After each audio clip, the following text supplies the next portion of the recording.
안녕하십니까. 2025년 3월 11일 최병무 팩트 시작하겠습니다. 어제 헌법재판소가요, 기자들한테 공지를 하나 했습니다. 아마 이런저런 언론 보도가 나오니까 그 부분에 관한 입장으로 보입니다. 재판부 평의의 내용, 안건 진행 단계, 시작 및 종료 여부, 시간, 장소 모두 비공개 대상에 포함된다. 현재 수시로 이루어지고 있다는 것 외에 확인은 불가하다. 수시로 이루어지고 있다는 것은 평일을 얘기하는 겁니다. 자, 원래 지금이 11일인데 이번 주 금요일쯤에 그 결정이 이루어지지 않을까 하는 예상이 압도적이었습니다. 그거는 윤석열 대통령에 대한 구속 취소 결정이 나오기 전의 예측이었습니다. 그것도 그냥 예측이었다고 했죠. 헌법재판소 관계자나 뭐 이런 사람들로부터 취재를 해서 이렇다더라 하는 보도는 아니었습니다. 예측. 그 예측은 과거 노무현 박근혜 대통령 시절에 변론 종결 후에 이때쯤이면 나왔다. 그때쯤을 대개 준용해서 한다고 보여지기 때문에 아마 그렇다면 역시 윤석열 대통령의 경우에도 변론 종결이 2월 25일에 있었으니까 어제가 13일째입니다. 그럼 오늘이 2주째입니다. 그러면 지금까지 변론 종결 후에 14일을 넘긴 적이 없습니다.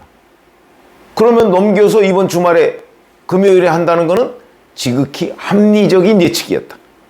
그런데 물론 뭐 아직도 시간은 남아 있습니다.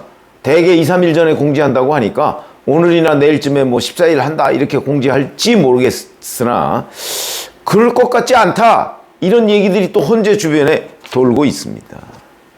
어제도 평의를 했고요. 오후 6시쯤에 헌재 재판관들이 퇴근을 했다고 합니다. 자, 그러면 이제 여기까지는 팩트고, 아니 진짜 왜 결정을 못 잡는 거야? 라는 여기서부터는 이제 관측, 분석, 팩트를 기반으로 한 관측, 이렇게 분리해서 볼 수가 있는데, 자, 지금쯤이면 이것도 이제 추측입니다만 헌법재판관들이 벌써 평의를 한 지가 일주일이 훨씬 넘었습니다. 그렇기 때문에 서로 저 사람은 탄핵, 기각, 각하, 인용 다 서로를 알고 있을 겁니다. 그럼 자기네들 나름대로 계산을 하고 있겠죠? 이거 어떻게 될 것이다. 왜냐하면 아니까. 누구는 뭐 기각, 누구는 각하, 누구는 인용 뭐 이걸 뻔히 아니까. 그중에 우리도 충분히 예측할 수 있는 부분은 우리 법팀 4명. 문영배, 이미선, 정계선, 정정미. 뭐 정정미 재판관은 뭐 우리 법연구회 소속은 아니지만 여튼 이 4명이 인용일 것이다 하는 것 뻔히 다 알고 4명부터 시작하는 거지 지금. 그러면 이제 나머지 4명은 과연 뭐냐. 그래서 이제 8대0, 뭐 5대3, 4대4까지 나오고 있는 거죠. 6대2는 없습니다. 왜 없느냐? 박근혜 대통령 당시에 6대2였다고 하죠? 6대2. 근데 6대2면 어차피 인용되는 겁니다. 그러니까 이 6에 속한 사람들이 2에 속한 사람들한테, 소수파한테 이게 여러 가지 논란이 있으니까 우리 만장일치로 합시다. 어차피 결과는 달라지는 거 없지 않습니까? 라고 설득을 해서 2인 사람들이 그렇게 합시다. 괜히 시달리느니 어차피 결과는 똑같은데 6대2나 8대0이나 똑같거든요. 인용이라고 한다면 똑같은 거 아닙니까? 기각이라고 해도 마찬가지고 6대2나 8대0이나 똑같은 거죠. 그렇기 때문에 이 소수파를 설득하면 소수파가 대개의 경우에는 인정을 한다. 박근혜 대통령 당시에 6대2였다는 설이 지금까지 유력하게 돌고 있습니다. 그런데 박근혜 대통령 본인은 이리저리 보고를 받아보고 5대3으로 기각된다 이렇게 알고 있었다는 거거든요.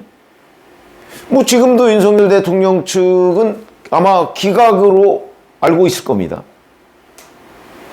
이런 것들이 과거처럼 오판이 될 것인지 아니면 정말 정확한 정보가 될 것인지 그것조차 지금 아무도 알 수가 없는 거죠.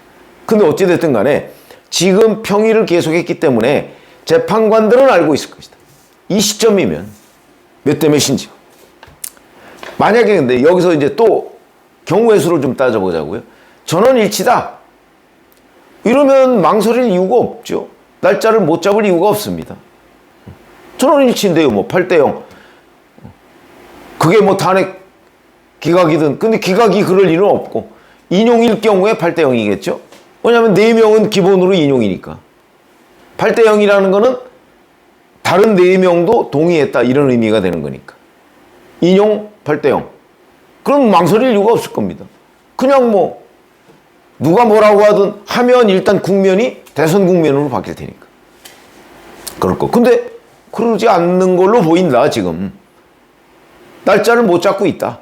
이 얘기는 적어도 지금 현재까지는 8대0 상황이 아니다 하는 걸 우리가 미루어 짐작할 수 있는 대목 아닌가 이렇게 보이고요. 그렇다면 8대0이 아니면 6대2는 없다고 했죠. 5대3이냐 4대4냐. 글쎄 뭐 4대4 같은 것들이 확실하게 나왔다고 할지라도 지금 뭐 여기서 미룬다고 2명을 더 과연 이 우리 법팀이 설득할 수 있을까요? 설득 불가능입니다. 설득은요 2명이었, 소수파가 2명이었을 때 가능한 일이지 3명이면 결론이 하늘과 땅 차이기 때문에 탄핵이 받아들여지느냐 안 받아들여지느냐 이 차이 아닙니까? 하늘과 땅 차이죠. 설득이 불가능하죠. 3명 이상이면 설득이 불가능합니다. 현재 그 단계가 아닌가. 아니면 소수 의견이 하여튼 어떤 형식으로든 소수 의견이 있다. 그럴 경우에 쟁점 정리, 문구 이런 거 하나하나 다 논쟁이 붙을 가능성이 있는 거죠. 아, 거기서 이런 표현을 쓰면 안 된다. 이런 거. 과거 노무현 박근혜 대통령 시절에는 만장일치였기 때문에 소수 의견이 없었습니다. 그러니까 비교적 결정문을 써 나가는데 시간도 덜 걸리고 지금은 그게 아닌 것으로 보인다. 이런 거고 또 하나는 뭐 다수든 소수든 간에 헌법재판소에서 나온 주요 증인들의 증언 홍장원이나 아니면 곽종근이나 이런 사람들이 수사 과정에서 진술과 일치하지 않는 게 지금 나왔습니다. 대표적으로 홍장원, 곽종근. 자, 이걸 어떻게 처리하냐? 이 문제에 가지고서도 의견이 좀 다를 수 있습니다. 뭐 소수 의견으로 처리하느냐 뭐 등등 여러 가지. 그런 부분도 논란이 있을 수 있겠다. 또 하나는 아주 정치적으로 지금 판단을 하고 있을 가능성이 있다. 무슨 얘기냐? 윤석열 대통령이 이제 구속 취소 후 석방된 뒤에 변론을 재개 요청을 할지 안 할지 지금 뭐 고민 중이다 이러는데 TV조선 보도에 따르면 안 하기로 했다. 왜? 할 경우에 마은혁 재판관 후보자 임명해야 된다 안 된다 이 논란이 더 불거질 가능성이 있기 때문에 안 하고 그냥 넘어가자. 뭐 이런 분위기라고 합니다. 이거는 아마 기각이나 각하 쪽에 무게를 싣고 있는 것 아닌가 윤석열 대통령 측이 이렇게 판단도 할 수 있는 겁니다. 알 수는 없지만 그러니까 이제 이런 얘기가 나오니까 헌재에서 아 이게 윤석열 대통령 구속 취소 석방 이 이후에 이제 윤 대통령 지지층 국민의힘 지지층 이쪽에 다소 좀 사기가 올라 있는 거는 틀림없는 거 아닙니까? 그러니까 아 이거를 좀 김빼기를 해야 되겠다. 지금 한참 에너지가 충만해 있을 때 이걸 터트리면 심각한 문제가 초래될 수도 있다 하는 차원에서 수위 조절. 그건 이제 우리 법팀이 그래야겠죠. 문영배 헌법재판소장 직무대행이나 이런 사람들이 그런 정치적인 판단을 하려고 조금 뒤로 늦추려고 하는 것 아니냐. 이런 분석도 가능합니다. 이거는 그야말로 정치적 판단이죠. 근데 헌재는 17일까지 다음 주 월요일이죠. 17일까지를 지금 일정을 비워놓고 18일에 박성재 법무부 장관에 대한 탄핵 변론을 한다고 합니다. 뭐 큰 부담이 있을 것 같지는 않습니다. 그 뒤로 늦춘다고. 그러니까 아마 이번 주보다는 날짜를 다음 주로 잡지 않을까. 이런 관측이, 이것도 관측입니다만, 관측이 우세하다. 왜?